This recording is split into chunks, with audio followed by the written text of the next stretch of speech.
Eu sou Ariadne Gattolini, editora-chefe aqui do Jornal de Jundiaí.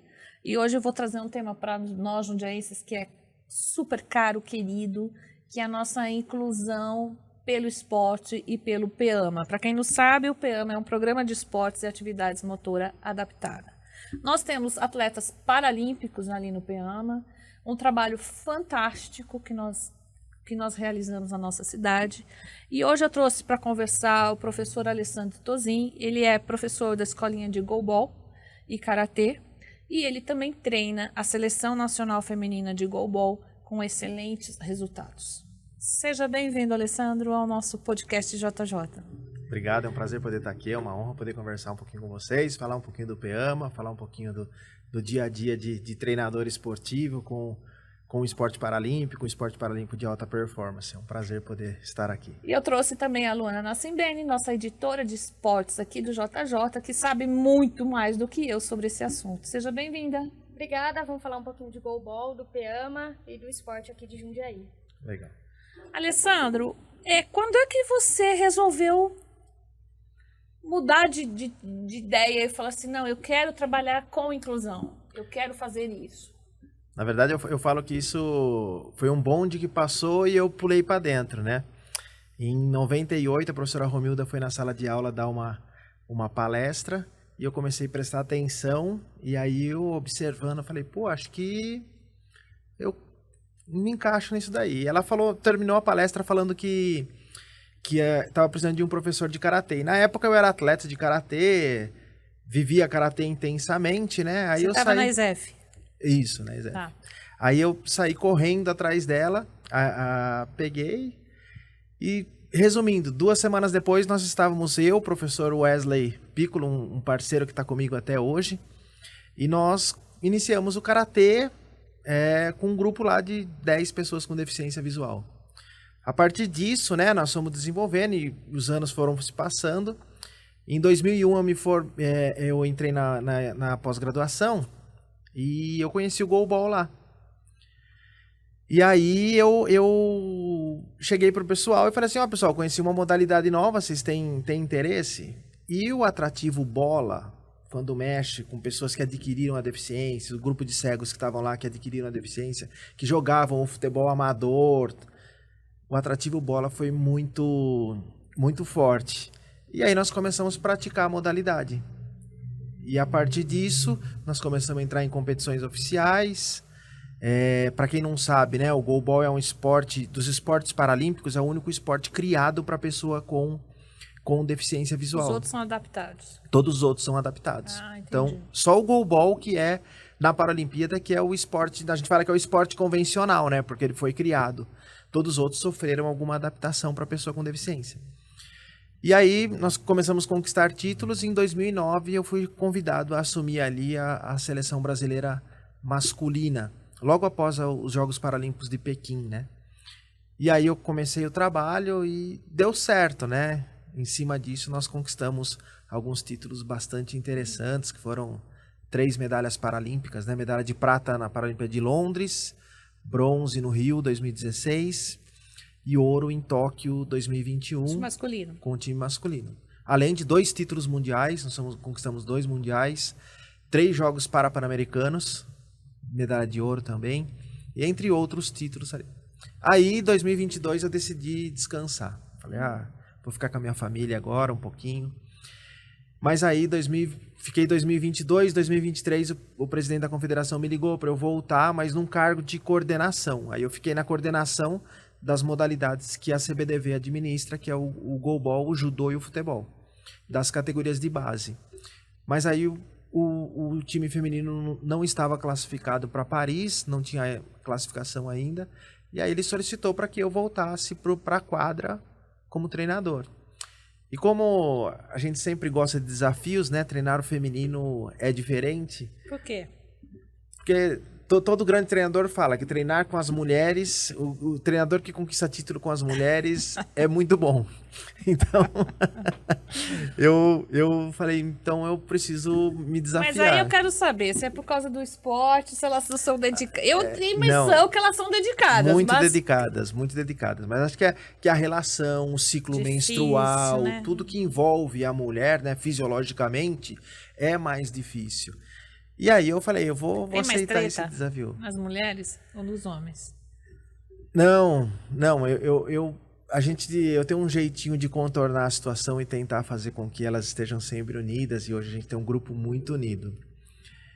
E aí, 2024, eu assumi a seleção com a missão de classificar para Paris e fazer uma boa competição. E deu certo, nós classificamos ali e chegamos à semifinal dos Jogos Paralímpicos, né? Que foi um resultado, para um time que estava fora, né? completamente, foi um grande resultado.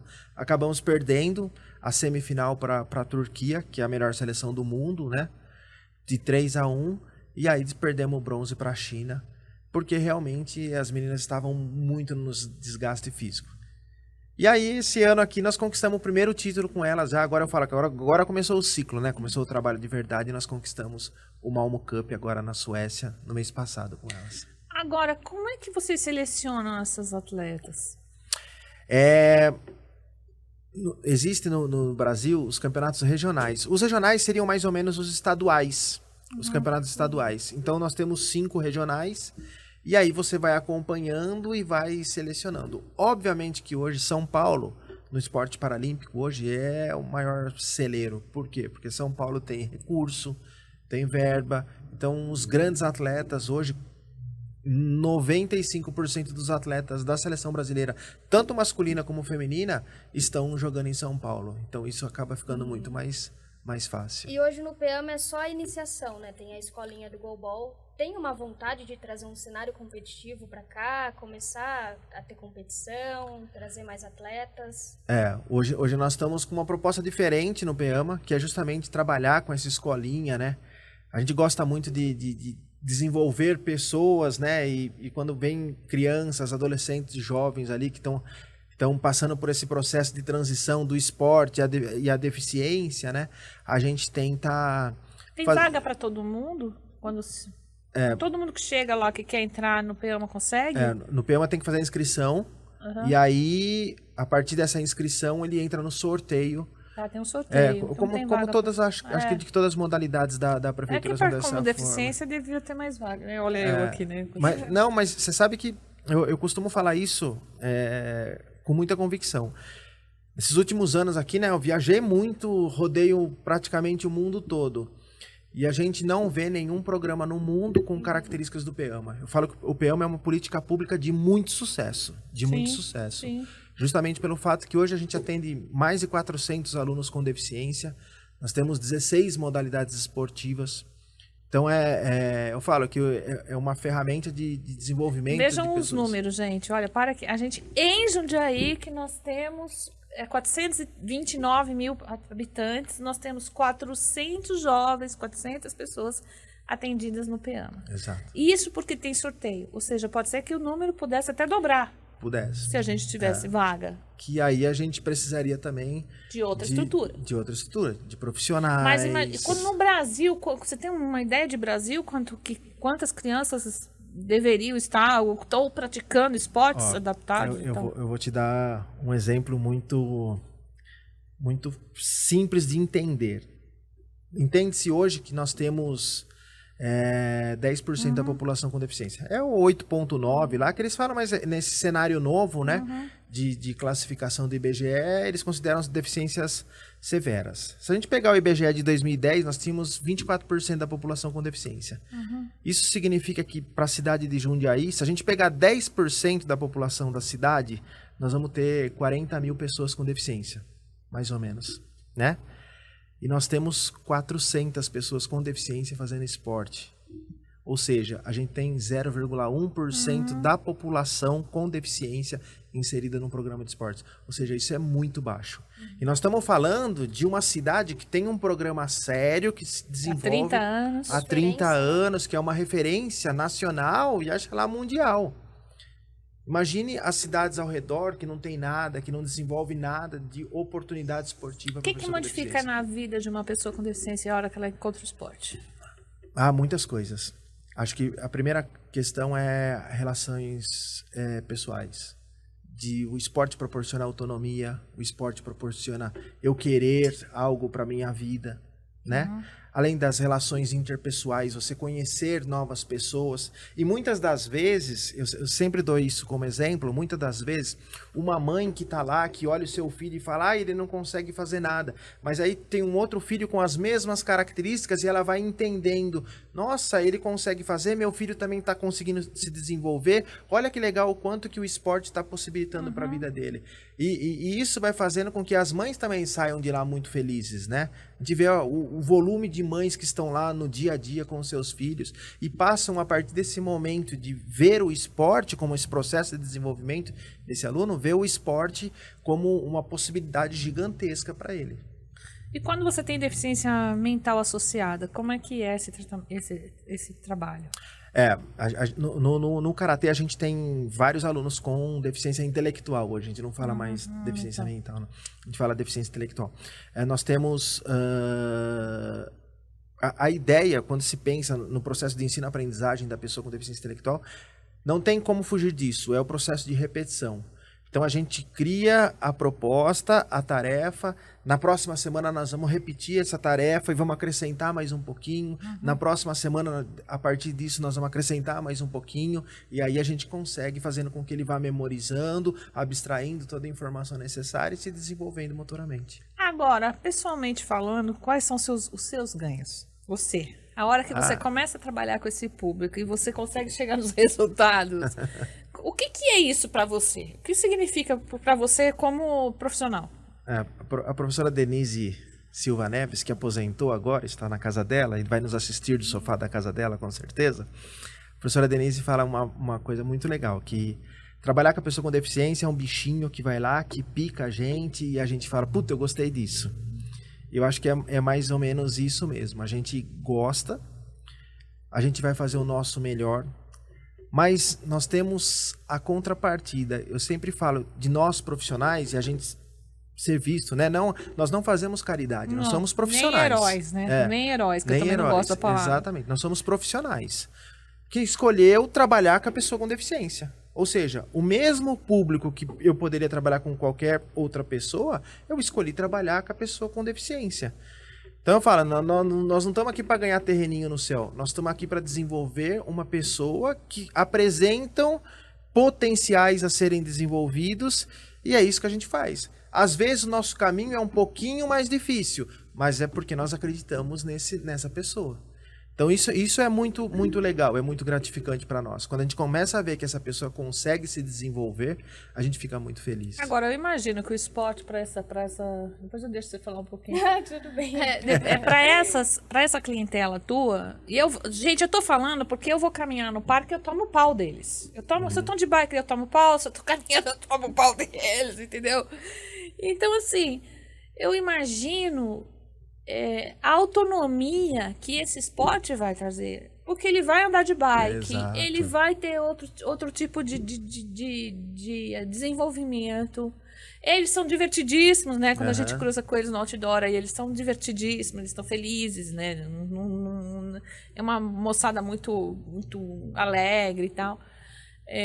Mas assim, eu tô pensando como mãe agora. Como eu vou ver o desenvolvimento desse meu filho? Porque ele vai precisar, se ele é paraplégico, ele precisa de um braço mais legal, ele precisa ter força. Se ele tem deficiência intelectual, ele desenvolve outras habilidades, não é isso? Exato, é exatamente isso. E é o dia a dia, no dia a dia. E aquela relação, né? Antes a gente via a pessoa com deficiência somente dentro das suas casas. Muito triste. E hoje mudou completamente. A gente vê a pessoa com deficiência fazendo esporte. Eu sou professor universitário, né? Eu sou professor do Anchieta. Então lá, hoje nós temos um programa para ajudar a pessoa com deficiência que quer estar inserida no sistema universitário.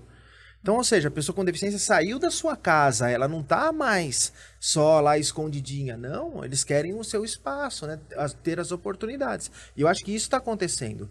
Só para você ter noção, nesse último ano aqui, no Anchieta, nós tivemos um aumento de mais de 50% de pessoas com deficiência. Nós estamos com quase 100 alunos com deficiência fazendo o ensino superior. Isso é maravilhoso. Não, maravilhoso que chegue, né? Porque chegue. até então não chegava. Exato. Não chegava. E o quanto o PEAMA influencia para você treinar as atletas de alto rendimento na seleção e vice-versa também? Na verdade, todo esse processo, né? A gente começou na alta performance no PEAMA, né? Hoje a gente não tem mais isso. O que aconteceu? A partir desses atletas do PEAMA e chegando na seleção, quando você começa a disputar competições internacionais, você vai vendo que são ações completamente diferentes do que a gente via numa competição nacional. A exigência é muito maior. A exigência dos atletas é muito maior. Então, para você conquistar grandes títulos, hoje eu sempre falo, pessoal, que para conquistar grandes títulos, hoje não é só você ser super treinado. Você precisa de algo a mais. E no nosso caso, o que eu trabalho muito? Com a estimulação cognitiva. Eu trabalho muito com o viés de que, todo mundo aqui tem que estudar. É só um exemplo que eu dou. Se a gente pegar os grandes atletas norte-americanos, canadenses, o que eles fazem? Eles fazem uma grande high school para poder ganhar a bolsa na universidade. Sim. Por quê? Porque nos momentos decisivos, na competição de alta performance, você precisa ser extremamente inteligente. E muitas das vezes o que acontece é o inverso no nosso país. Quando o cara chega na alta performance, ele para de estudar. Ele acha que só treinar vai resolver os problemas. E não é isso. Em grandes decisões, em grandes momentos, as condições físicas são iguais. O que vai decidir? É a questão cognitiva. Quem consegue resolver o problema com mais facilidade. E é isso que faz a diferença. Por isso que eu sempre falo, grandes atletas conquistam grandes títulos porque eles são extremamente inteligentes. E com esse título que você conquistou esse ano, já é o primeiro passo para esse novo ciclo paralímpico, que começa daqui a 3 anos.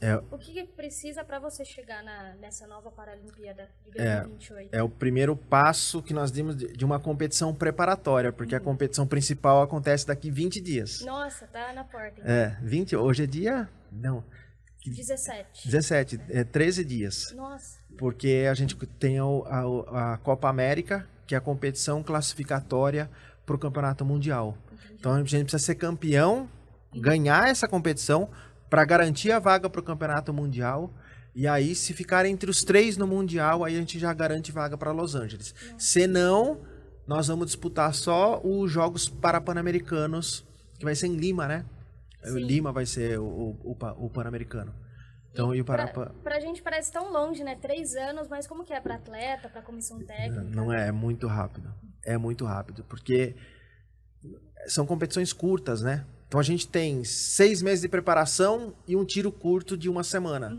Aí daqui a pouco já começa os outros 6 meses para outro tiro curto. Então não parece. Quando se fala em seleção, são ciclos de treinamento. Nós não estamos o tempo todo com as atletas. Nós estamos 1 semana por mês. Então é muito rápido esse ciclo. Isso que eu queria saber. Qual que é o apoio que essas para-atletas recebem? Esses, né? Como é que é? Elas têm nutricionista? Que tipo de outro apoio além do treinamento técnico? A gente tem toda uma comissão interdisciplinar que faz parte da equipe, né? Então a gente tem nutricionista, fisioterapeuta, médico, fisiologista, analista de desempenho, preparador físico, fisioterapeuta, que mais? E elas treinam sempre com você ou elas treinam nas suas cidades e depois chegam lá para treinar essa semana? Como é que é? O COBOL hoje tá muito profissional. É muito profissional. Então todo mundo tem o seu clube. Tá. Todo mundo treina no seu clube. E aí, de 7 a 10 dias por mês, eles vêm para a seleção brasileira. E aí treina tudo no Centro Paralímpico em São Paulo. A gente fica lá e treina 10 dias, de 7 a 10 dias. Todo mês. E Quantos atletas de goalball nós temos no Brasil? Hoje deve ter aproximadamente, nós acredito que a gente tenha hoje 80 a 90 equipes, né? Que estão divididas nos regionais ali, mas que está literalmente disputando as grandes competições, que é o Campeonato Brasileiro, são só 10. 10 equipes que disputam a Série A e 10 equipes que disputam a Série B. Fica fácil para você selecionar aí, porque daí você já fica de olho, né? A gente já fica de olho em tudo. Mas já tem os atletas que são já Tem limite de idade? Não tem. E até qual que é o seu atleta mais antigo aí? A Gabi. A Gabi tem 32 anos. Ah, é nova ainda. As outras tudo na faixa de 23, 24 anos. Nossa, então vamos chegar para esse próximo ciclo já bem novas ainda, né? Bem novas ainda. A gente está indo agora para a Copa América com 5 atletas, tira a Gabi, né? 5 atletas que tem na faixa a média de 23 anos. Então isso é muito legal. E você tem no currículo, então, 4 Paralimpíadas, né? 3 pelo masculino. Quando você disputou essas primeiras 3, você falou que deu uma pausa para descansar, né? Como que seria essa pausa? Você não queria mais ser técnico? Na verdade, nós ganhamos a medalha de ouro em Tóquio. E aí teve a Copa, aí começa o ciclo, né? E aí em 2022, nós disputamos essa mesma competição que está começando agora, a Copa América. Aí nós ganhamos, fomos campeões, e aí eu senti que naquele momento era o momento de descansar um pouquinho, porque tem medalhas em casa que vale mais do que as medalhas conquistadas, que são as filhas, né? E minha filha já estava com 14, 15 anos, e eu falei, preciso ficar um pouco com a minha filha. E aí eu conversei com a minha esposa e nós decidimos, falei, vamos dar um tempo, vamos fazer outras coisas. E foi bom também, porque nesse momento, eu falo que esse 1 ano e pouco que eu fiquei fora, olha, eu sou doutor em educação física e no doutorado eu estudei goalball.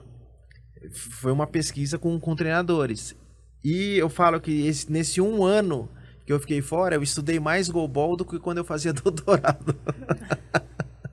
Quer dizer, ficou fora mais ou menos. Foi mais ou menos. Ficou então fora. Foi um momento de buscar um outro caminho. Esse descanso foi o quê? Foi publicar alguns artigos sobre a modalidade, mostrar um pouco do que a gente fazia no Brasil. E aí eu fui por esse caminho, mas rapidinho já chamaram de volta.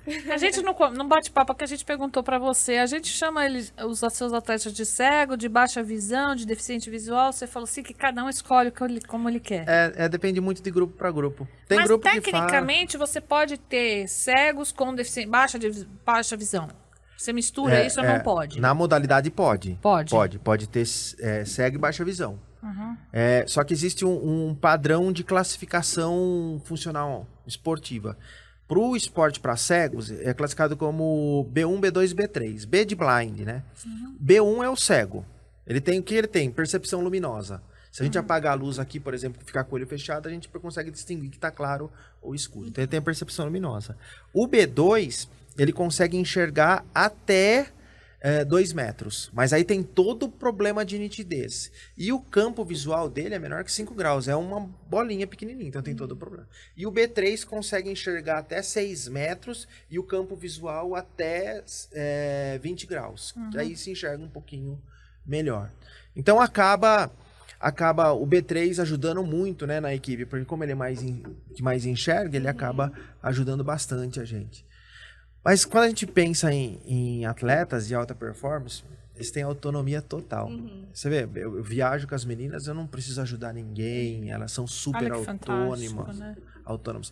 Vivem muito bem com a modalidade, tem um salário muito legal, conseguem viver. Nossa, eu fico tão feliz de escutar isso, que o nosso país, apesar dos pesares, consegue proporcionar isso. Né?